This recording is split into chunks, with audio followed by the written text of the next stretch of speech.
ಹರೇ ಕೃಷ್ಣ. 29ನೇ ಸರ್ಗ. ವಾಮನರೂಪಿ ಭಗವಾನ್ ವಿಷ್ಣುವಿನ ಸಿದ್ಧಾಶ್ರಮದ ದರ್ಶನ ಮತ್ತು ವಿಶ್ವಾಮಿತ್ರರಿಂದ ಸಿದ್ಧಾಶ್ರಮದ ಉಪಾಖ್ಯಾನ. ಅಪ್ರಮೇಯನಾದ ಶ್ರೀರಾಮನ ಮಾತನ್ನು ಕೇಳಿ ಮಹಾತೇಜಸ್ವಿ ವಿಶ್ವಾಮಿತ್ರರು ಅವನ ಪ್ರಶ್ನೆಗೆ ಉತ್ತರಿಸತೊಡಗಿದರು.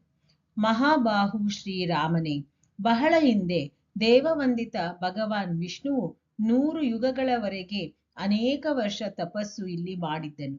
ಈ ಸ್ಥಾನವು ವಾಮನದ್ದಾಗಿದೆ. ಶ್ರೀ ವಿಷ್ಣುವು ವಾಮನ ಅವತಾರ ಮಾಡುವ ಮೊದಲಿನಿಂದಲೂ ಈ ಆಶ್ರಮ ಇತ್ತು. ಇದು ಸಿದ್ಧಾಶ್ರಮ ಎಂದು ಪ್ರಸಿದ್ಧವಾಗಿತ್ತು, ಏಕೆಂದರೆ ಇಲ್ಲಿ ಮಹಾತಪಸ್ವಿ ವಿಷ್ಣುವಿಗೆ ಸಿದ್ಧಿ ಉಂಟಾಗಿತ್ತು. ಅವನು ತಪಸ್ಸು ಮಾಡುತ್ತಿದ್ದಾಗಲೇ ವಿರೋಚನ ಕುಮಾರ ಬಲಿಚಕ್ರವರ್ತಿಯು ಇಂದ್ರನನ್ನು ಮರುದ್ಗಣಗಳ ಸಹಿತ ಸೋಲಿಸಿ ಅವರ ರಾಜ್ಯವನ್ನು ವಶಪಡಿಸಿಕೊಂಡಿದ್ದನು.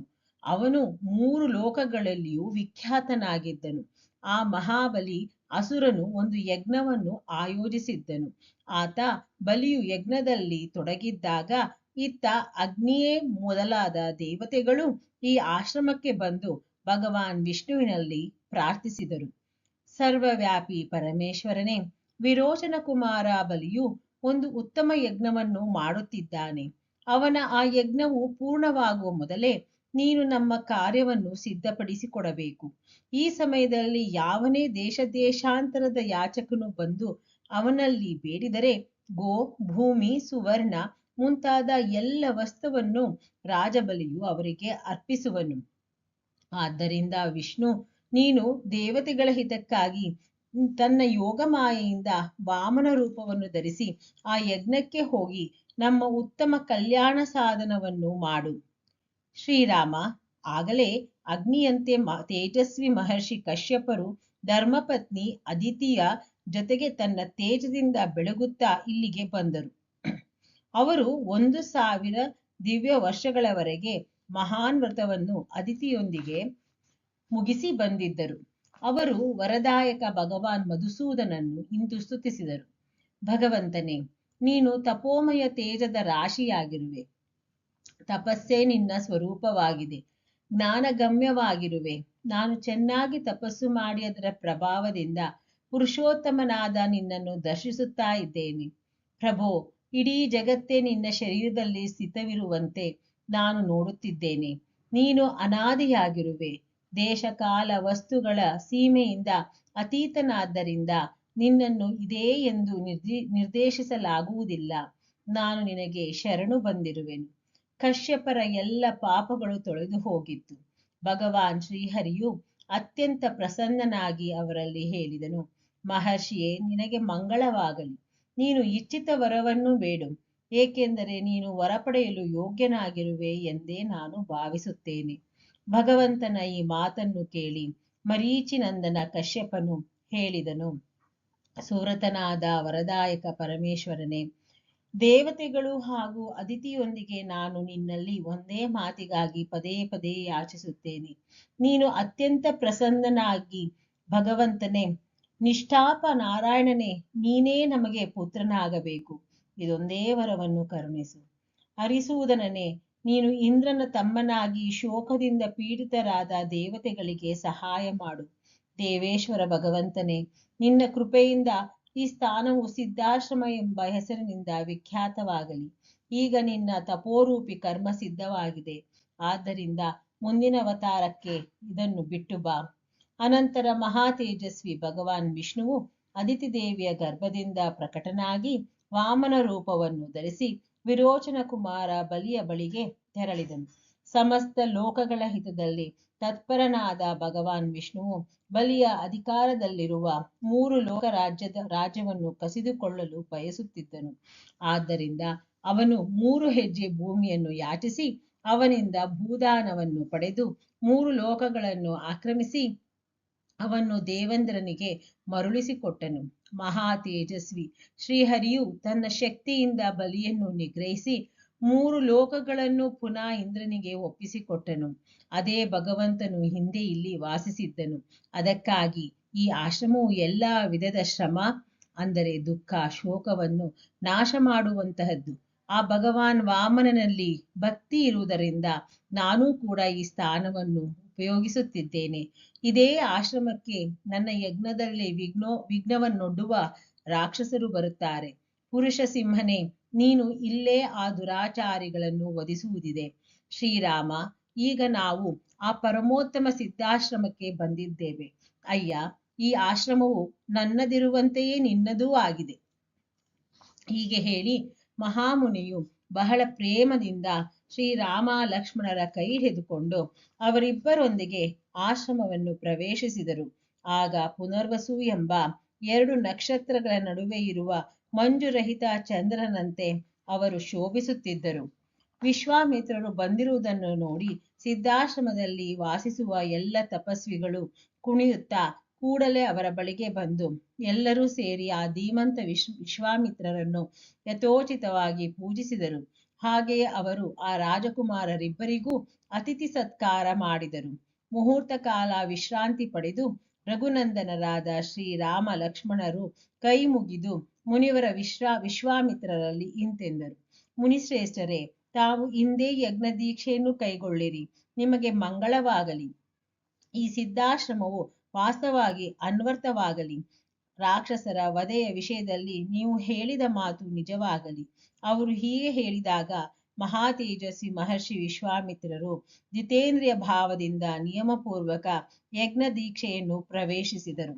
ಆ ಇಬ್ಬರು ರಾಜಕುಮಾರರು ಜಾಗರೂಕರಾಗಿ ರಾತ್ರಿ ಕಳೆದು ಬೆಳಗ್ಗೆ ಎದ್ದು ಸ್ನಾನಾದಿಗಳಿಂದ ಶುದ್ಧರಾಗಿ ಪ್ರಾತಃ ಸಂಧ್ಯೋಪಾಸನೆ ಹಾಗೂ ನಿಯಮಪೂರ್ವಕ ಸರ್ವಶ್ರೇಷ್ಠ ಗಾಯತ್ರಿ ಮಂತ್ರ ಜಪಿಸತೊಡಗಿದರು.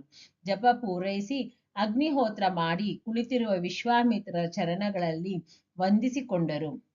ವಾಲ್ಮೀಕಿ ವಿರಚಿತ ರಾಮಾಯಣ ಆದಿಕಾವ್ಯದ ಬಾಲಕಾಂಡದಲ್ಲಿ 29ನೆಯ ಸರ್ಗ ಪೂರ್ಣವಾಯಿತು. ಜೈ ಶ್ರೀರಾಮ್. ಸರ್ವಂ ಕೃಷ್ಣಾರ್ಪಣಮಸ್ತು. ಹರೇ ಕೃಷ್ಣ. 30ನೆಯ ಸರ್ಗ. ಶ್ರೀರಾಮನಿಂದ ವಿಶ್ವಾಮಿತ್ರರ ಯಜ್ಞದ ರಕ್ಷಣೆ, ರಾಕ್ಷಸರ ಸಂಹಾರ. ಅನಂತರ ದೇಶಕಾಲವನ್ನು ತಿಳಿದಿರುವ ಶತ್ರುದಮನ ರಾಜಕುಮಾರ ಶ್ರೀರಾಮ ಲಕ್ಷ್ಮಣರು ದೇಶಕಾಲಕ್ಕನುಸಾರ ಮಾತನಾಡುವುದರಲ್ಲಿ ಮರ್ಮಗ್ನರಾಗಿದ್ದ ಅವರು ಕೌಶಿಕ ಮುನಿಯಲ್ಲಿ ಇಂತೆಂದರು. ಪೂಜ್ಯರೇ, ಯಾವ ಸಮಯದಲ್ಲಿ ಆ ಇಬ್ಬರು ನಿಶಾಚರರು ಆಕ್ರಮಣವಾಗುತ್ತದೆ?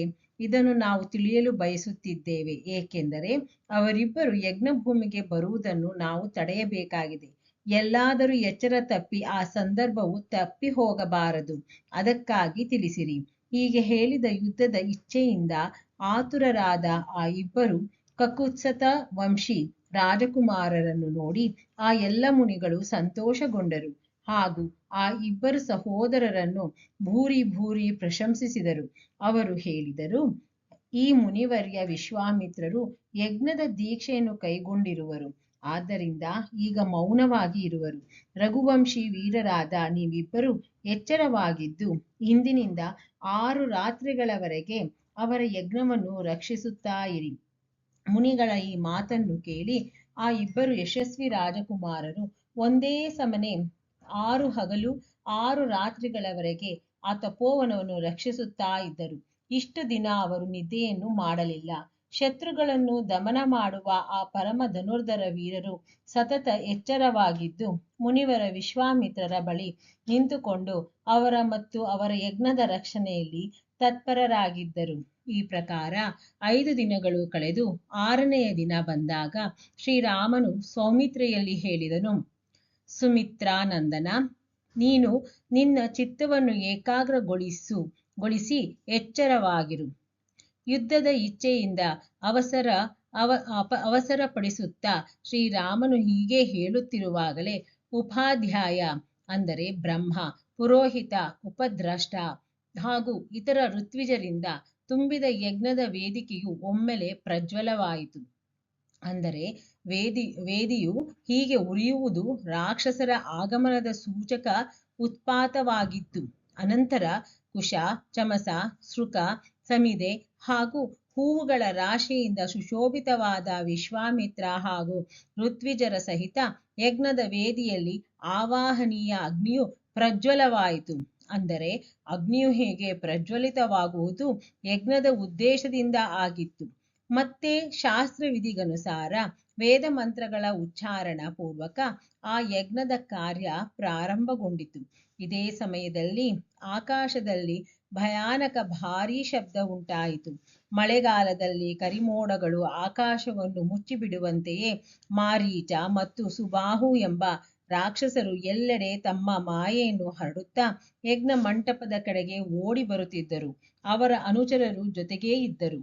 ಆ ಭಯಂಕರ ರಾಕ್ಷಸರು ಅಲ್ಲಿಗೆ ಬಂದು ರಕ್ತದ ಮಳೆಗೆರೆಯಲು ಪ್ರಾರಂಭಿಸಿದರು. ರಕ್ತ ಪ್ರವಾಹದಿಂದ ಯಜ್ಞ ವೇದಿಯ ಸುತ್ತಲಿನ ಭೂಮಿಯು ನೆನೆದಿರುವುದನ್ನು ನೋಡಿ ಶ್ರೀರಾಮಚಂದ್ರನು ತಕ್ಷಣ ಓಡಿ ಅತ್ತ ಇತ್ತ ನೋಡಿದಾಗ ಆಕಾಶದಲ್ಲಿರುವ ರಾಕ್ಷಸರನ್ನು ನೋಡಿದನು. ಮಾರೀಚ ಮತ್ತು ಸುಬಾಹುಗಳು ಒಮ್ಮೆಲೆ ಬರುತ್ತಿರುವುದನ್ನು ನೋಡಿ ಕಮಲ ನಯನ ಶ್ರೀರಾಮನ ಲಕ್ಷ್ಮಣರ ಕಡೆಗೆ ನೋಡಿ ಹೇಳಿದನು, ಲಕ್ಷ್ಮಣ, ಅದೋ ನೋಡು, ಮಾಂಸಭಕ್ಷಿ ದುರಾಚಾರಿ ರಾಕ್ಷಸರು ಬಂದಿರುವರು. ನಾನು ಮಾನವಾಸ್ತ್ರದಿಂದ ವಾಯುವಿನ ವೇಗದಿಂದ ಮೋಡಗಳು ಭಿನ್ನ ಭಿನ್ನವಾಗುವಂತೆ ಇವರೆಲ್ಲರನ್ನೂ ಹೊಡೆದು ಓಡಿಸಿ ಬಿಡುವೆನು. ನನ್ನ ಮಾತಿನಲ್ಲಿ ಯಾವುದೇ ಸಂದೇಹವಿಲ್ಲ. ಇಂತಹ ಹೇಡಿಗಳನ್ನು ಕೊಲ್ಲಲು ನಾನು ಬಯಸುವುದಿಲ್ಲ. ಹೀಗೆ ಹೇಳಿ ವೇಗಶಾಲಿ ಶ್ರೀರಾಮನು ತನ್ನ ಧನುಸ್ಸಿಗೆ ಪರಮ ಉದಾರ ಮಾನವಾಸ್ತ್ರವನ್ನು ಸಂಧಾನ ಮಾಡಿದನು. ಆ ಅಸ್ತ್ರವು ಅತ್ಯಂತ ತೇಜಸ್ವಿಯಾಗಿತ್ತು. ಶ್ರೀರಾಮನು ರೋಷಭರಿತನಾಗಿ ಮಾರೀಚನ ಎದೆಗೆ ಆ ಬಾಣವನ್ನು ಪ್ರಯೋಗಿಸಿದನು. ಆ ಉತ್ತಮ ಮಾನವಾಸ್ತ್ರದ ಆಳವಾದ ಏಟಿನಿಂದ ಮಾರೀಚನು 100 ಯೋಜನ ದೂರ ಸಮುದ್ರದಲ್ಲಿ ಹೋಗಿ ಬಿದ್ದನು. ಶಿತೇಶು ಎಂಬ ಮಾನವಾಸ್ತ್ರದಿಂದ ಪೀಡಿತನಾದ ಮಾರೀಚನು ನಿಶ್ಚೇಷ್ಟಿತನಂತಾಗಿ ದೂರ ಹೋಗುತ್ತಿರುವುದನ್ನು ನೋಡಿ ಶ್ರೀರಾಮನು ಲಕ್ಷ್ಮಣನಲ್ಲಿ ಹೇಳಿದನು, ಲಕ್ಷ್ಮಣ, ನೋಡು, ಮನುವಿನಿಂದ ಪ್ರಯುಕ್ತವಾದ ಶಿತೇಶು ಎಂಬ ಮಾನವಾಸ್ತ್ರವು ಈ ರಾಕ್ಷಸನನ್ನು ಮೂರ್ಛಿತಗೊಳಿಸಿ ದೂರ ಎತ್ತಿಕೊಂಡು ಹೋಗುತ್ತಾ ಇದೆ. ಆದರೆ ಅವನ ಪ್ರಾಣವನ್ನು ಕಳೆಯಲಿಲ್ಲ. ಈಗ ಯಜ್ಞದಲ್ಲಿ ವಿಘ್ನವನ್ನು ಮಾಡುವ ಈ ಇತರ ನಿರ್ದಯಿ ದುರಾಚಾರಿ ಪಾಪಕರ್ಮ ಹಾಗೂ ರಕ್ತಭೋಜಿ ರಾಕ್ಷಸರನ್ನು ಕೂಡ ಕೊಂದು ಹಾಕುವೆನು. ಲಕ್ಷ್ಮಣನಲ್ಲಿ ಹೀಗೆ ಹೇಳಿ ರಘುನಂದನ ಶ್ರೀರಾಮನು ತನ್ನ ಕೈ ಚಳಕವನ್ನು ತೋರಿಸುತ್ತಾ ಶೀಘ್ರವಾಗಿ ಮಹಾ ಆಗ್ನೇಯಾಸ್ತ್ರವನ್ನು ಅನುಸಂಧಾನ ಮಾಡಿ ಅದನ್ನು ಸುಬಾಹುವಿನ ಎದೆಗೆ ಪ್ರಯೋಗಿಸಿದನು. ಅದು ತಗುಲುತ್ತಲೇ ಅವನು ಸತ್ತು ಭೂಮಿಗೆ ಬಿದ್ದನು. ಮತ್ತೆ ಮಹಾಯಶಸ್ವಿ ಪರಮೋದ್ಧಾರ ರಘುವೀರನು ವಾಯವ್ಯಾಸ್ತ್ರದಿಂದ ಉಳಿದ ನಿಶಾಚರರನ್ನು ಸಂಹರಿಸಿ ಮುನಿಗಳನ್ನು ಸಂತೋಷಪಡಿಸಿದನು. ಈ ಪ್ರಕಾರ ರಘುಕುಲ ನಂದನ ಶ್ರೀರಾಮನು ಯಜ್ಞದಲ್ಲಿ ವಿಘ್ನವನ್ನೊಡ್ಡುವ ಸಮಸ್ತ ರಾಕ್ಷಸರನ್ನು ವಧಿಸಿ ಹಿಂದೆ ದೇವೇಂದ್ರನು ಅಸುರರ ಮೇಲೆ ವಿಜಯ ಪಡೆದು ಮಹರ್ಷಿಗಳಿಂದ ಪೂಜಿತನಾದಂತೆಯೇ ಋಷಿಗಳಿಂದ ಸಮ್ಮಾನಿತನಾದನು. ಯಜ್ಞವು ಮುಗಿದಾಗ ಮಹಾಮುನಿ ವಿಶ್ವಾಮಿತ್ರರು ಸಮಸ್ತ ದಿಕ್ಕುಗಳನ್ನು ವಿಘ್ನ ಬಾಧೆಗಳಿಂದ ರಹಿತವಾಗಿರುವುದನ್ನು ನೋಡಿ ಶ್ರೀರಾಮಚಂದ್ರರಲ್ಲಿ ಹೇಳಿದರು, ಮಹಾಬಾಹು, ನಾನು ನಿನ್ನನ್ನು ಪಡೆದು ಕೃತಾರ್ಥನಾದೆ. ನೀನು ಗುರುವಿನ ಆಜ್ಞೆಯನ್ನು ಪೂರ್ಣ ರೂಪದಿಂದ ಪಾಲಿಸಿರುವೆ. ಮಹಾಯಶಸ್ವಿ ವೀರನೇ, ನೀನು ಈ ಸಿದ್ಧಾಶ್ರಮದ ಹೆಸರನ್ನು ಸಾರ್ಥಕಗೊಳಿಸಿದೆ. ಹೀಗೆ ಶ್ರೀರಾಮಚಂದ್ರನನ್ನು ಪ್ರಶಂಸಿಸುತ್ತಾ ಮುನಿಯು ಆ ಇಬ್ಬರು ಸಹೋದರರೊಂದಿಗೆ ಸಂಧ್ಯೋಪಾಸನೆಗೆ ತೊಡಗಿದರು. ವಾಲ್ಮೀಕಿ ವಿರಚಿತ ಆಶರಾಮಾಯಣ ಆದಿಕಾವ್ಯದ ಬಾಲಕಾಂಡದಲ್ಲಿ 30ನೇ ಸರ್ಗ ಪೂರ್ಣವಾಯಿತು. ಜೈ ಶ್ರೀರಾಮ್. ಸರ್ವಂ ಕೃಷ್ಣಾರ್ಪಣಮಸ್ತು.